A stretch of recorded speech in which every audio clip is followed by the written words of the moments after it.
In this video, I will explain 7 power rules for implementing deep work in your life. I'd always believed for accomplishing great things in our life, we need to utilize our mind power. We have to understand our mind, not just that, but we have to train it and you have to harness its power to accomplish great things in our life. While keeping this perspective in mind, I came across a philosophy called deep work.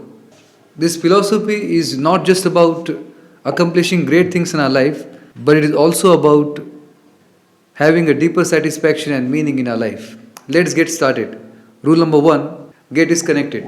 Rule number 2, make a commitment. Third, carry the outcome in your mind. Fourth, write down your purpose.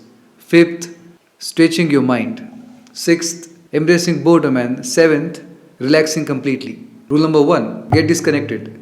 Deep work requires us to avoid context switching. And when you are switching contexts, that time your neurons are firing in different directions. If you are working on a project and that time your friend is waiting for your call and you are thinking about that particular call, that what will you say to your friend? On the second way, in the evening you are going to watch a movie. So you are going to buy a ticket.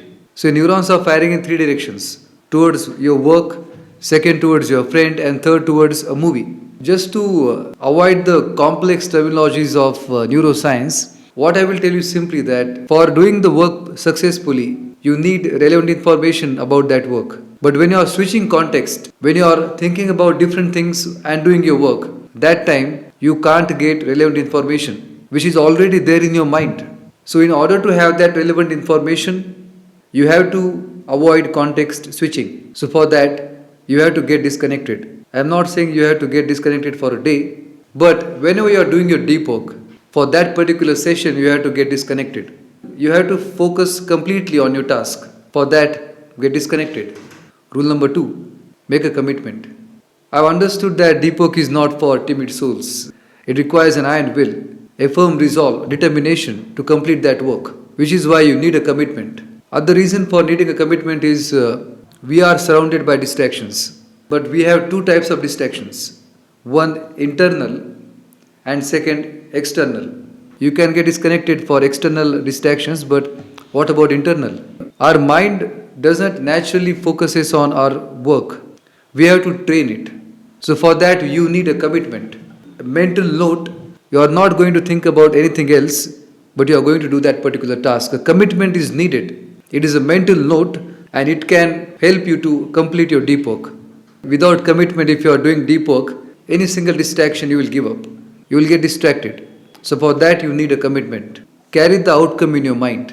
In order to stick to your commitment, you have to carry the outcome in your mind. See, there are 2 types of outcomes. One is about the outcome of distraction. See, distracted state never produces good work, and focused state always produces great work.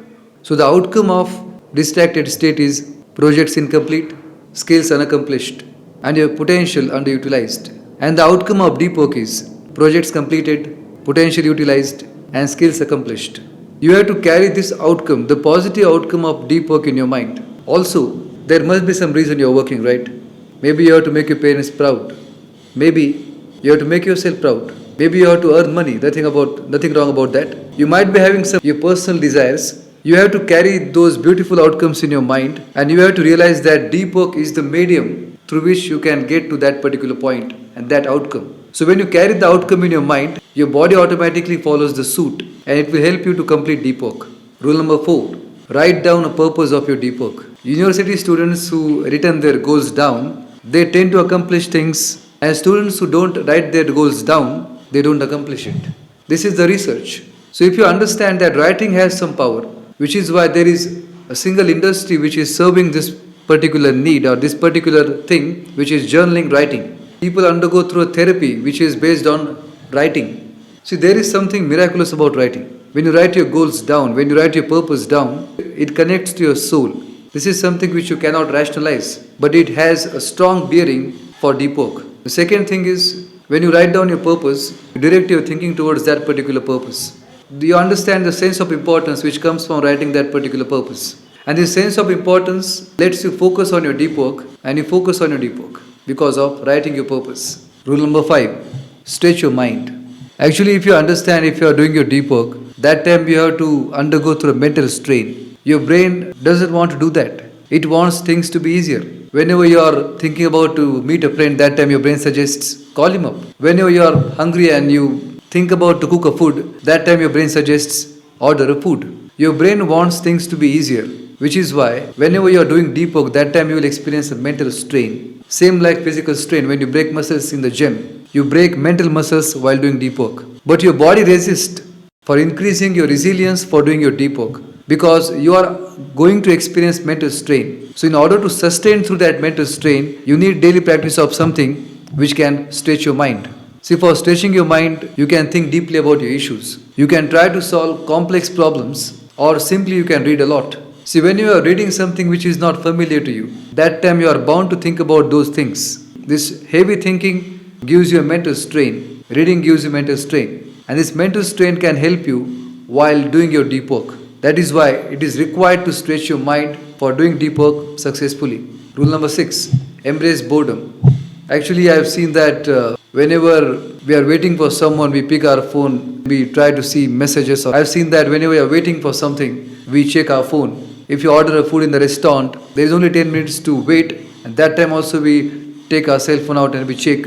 In order to complete our deep work, we have to embrace boredom. And at the time of work only, if you are experiencing boredom, that time you will not be into a habit of embracing boredom. So for that, you have to embrace boredom in your daily life. You have to come across instances where voluntarily you are embracing boredom.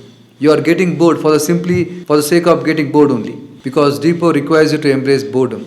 You have to understand when you are working, the first 30 minutes of your work are going to be so difficult. You will start to have hundreds of thoughts in your mind, and you might feel yourself bored. And that time, if you are not sustaining through that boredom, then you will give up and you will surrender to distraction. So for that, you need a habit of experiencing boredom, and that habit will come when you are actually embracing boredom. So for that, what you can do? If you are waiting for someone, simply wait without taking your cell phone out. Or if you order a food, simply wait. If you are standing in the queue, simply wait. Get bored. These small habits will have a large impact on your deep work, and this will keep you well equipped for doing deep work successfully. Rule number 7, relax completely. See, like our body only, we need a rest. We need change for our mind. We train different body parts on different days in the gym. In the same way, we have to give a change to our mind. There are 2 reasons for giving rest.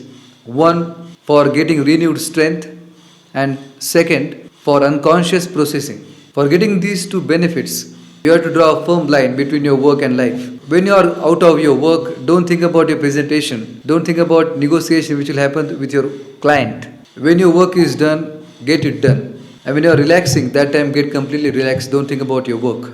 See, when you draw this border, when you relax completely, then you will get renewed strength for the next day for performing your deep work, which is also an integral part of this deep work philosophy. You have to rest completely. Well, these were 7 power rules of deep work.